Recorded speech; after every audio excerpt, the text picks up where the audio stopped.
Today, we're diving deeper into the Thirsty Thursday Toys Star Wars vault with my collection of Kowakian Monkey Lizard figures and a drink to match. For this pint-sized Salacious Crumb cake cocktail, you'll need a brown sugar bourbon, a cinnamon whiskey, a vanilla liqueur, and a bourbon cream liqueur. In a shaker, combine 1 ounce of a brown sugar bourbon, a 1/4 ounce of cinnamon whiskey, a 1/4 ounce of a vanilla liqueur, and a 1/2 ounce of a bourbon cream liqueur. Add some ice and shake to mix. Pour that into a shot glass and enjoy. Cheers! At just under 1.5 inches tall when sitting, or 2 1/4 inches head to toes, the very first Salacious Crumb figure released was this little guy. At least as far as I'm aware. If I'm wrong at any point in this video, please let me know. But this guy initially came with Kenner's Jabba the Hutt throne set, but some people pieced their sets out, and then it was re-released or something. New old stock was found, it was bootlegged. I don't quite remember the story, but suddenly there were a lot of these on eBay. I didn't like that he was in a permanent sitting pose, but for over a decade, this was the only Salacious Crumb figure out there. You can, however, at least on the one that I have, rotate the tail, so he can balance on that and be fairly upright. All in all, this guy is not a bad representation. It's not my favorite, but still fun to have sitting on a shelf, and a nice small piece of Star Wars toy history. The price of these guys on the aftermarket has tanked, partially due to how the market was flooded with them, and partially because more and better versions have been released since. I remember being stoked when that exclusive Kenner mail-away Salacious Crumb and Oola set came out. I couldn't care less about the Oola, but having a Salacious Crumb that could stand was a dream. Of course, he was re-released in the Power of the Force Amon set, which would have been a much less expensive option for me had I waited, but either way, I was just happy to have him. Now, his ability to stand has waxed and waned over the years, as he's pretty top-heavy compared to those tiny legs. I've had to bend the legs a bit, or even prop him up against things to keep him upright. Still, he's got some nice sculpting and paint for being 1.5 inches tall.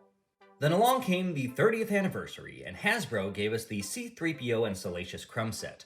This guy, while being designed around his ability to latch onto C-3PO's head, finally features articulation. His head is on a ball joint and has enough wiggle room to look around. Both of his arms are on swivels, and his legs are on swivels with an additional hinge. You can play around with his limbs until he's stable on C-3PO's shoulders, or you can just display him on its own. Because of the way he's posed, he looks pretty awkward without someone or something to latch onto, but you can pop his tail out and flip it around so he can be seated. Not sure if that was a specific feature or if it's just a happy accident, but it works for me.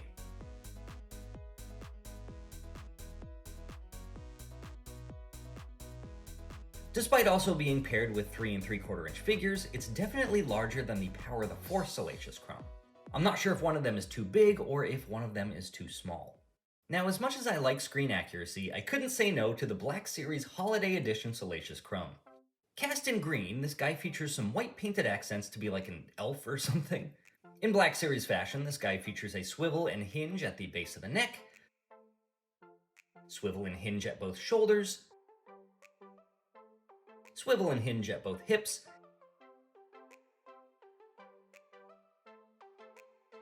hinge and slight swivel at both knees, and swivel and hinge at the base of the tail. This guy is the best of the bunch so far in terms of articulation, allowing him to stand and sit, and even grip some things in his hand. He stands around 2 3/4 inch tall and is just a glorious sculpt. It appears to be the same sculpt as the one that came with the Black Series Jabba set, but with new legs, and I'll get back to that point as we check out the Disney Parks Galaxy's Edge exclusive Galactic Creatures set.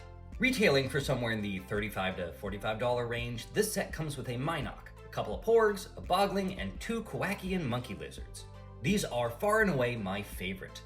Like the Holiday Edition, these are the same Black Series Salacious Crumb sculpt with the updated legs. That sculpt was initially only available in the Jabba set, but I passed on that because 1, it was quite expensive considering I just wanted the one figure from it, and 2, Salacious Crumb's legs were in a permanent sitting pose there. These new legs have an updated sculpt and added articulation at the knees. Now, I haven't paid attention to the Jabba set since, so it's entirely possible that they've updated the Salacious Crumb in there. Now, the Kowakian Monkey Lizard here has a significantly more red color scheme as opposed to Salacious Crumb's darker brown, but for the price, I'm happy to overlook that. Additionally, as Salacious B Crumb is one of my top 5, if not top 3, if not my number 1 top favorite Star Wars character ever, I didn't think there was a way for it to get any better. Until this blue and yellow one. Is this from a specific piece of Star Wars media, or is this just for fun for the Disney parks? Because this is brilliant. Clearly designed to match a blue and gold macaw down to the stripes on the face, I'm extremely happy with this little guy. I was gonna say I couldn't be happier, but if we could get one with a bendy tail, jaws that open and close, and maybe articulated fingers, that would be truly stupendous. Yes, I am aware that there is that large wearable Salacious Crumb, and I do have him, but that's not the same. Like that one, and the Funko Pops, and the little Kubrick, and the Micro Machine, there are more figures out there, so I want to know which one you recommend I get next, or are these Black Series ones just the cream of the crop for articulated Salacious B Crumbs?